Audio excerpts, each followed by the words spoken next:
How to backup recovery phrase in bitcoin.com. Hello and welcome back to our YouTube channel How to Tutorials.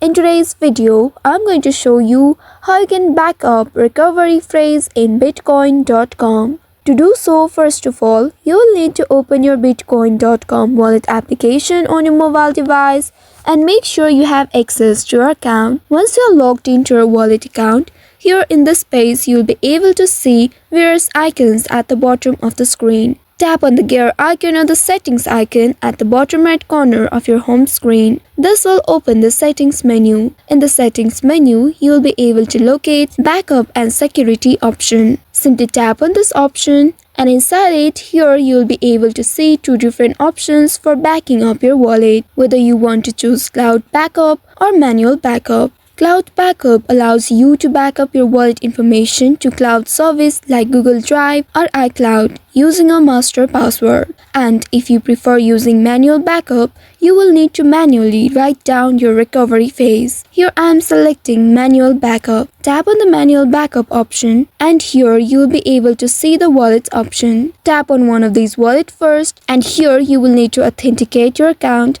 Scan your fingerprint and in this page you'll be able to see this 12-word recovery phrase. Now you will need to carefully write down this recovery phrase on a paper and store it in a secure location. Keep it confidential and do not share with others. Once you have done that, now you can return back and then there you will see you have successfully backed up your recovery phrase. Now you can simply select another wallet and repeat the same process in order to back up the wallet. So by following these steps, you should be able to back up your recovery phrase in bitcoin.com wallet application.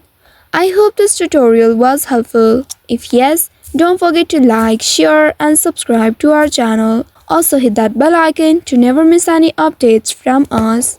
Thank you for watching.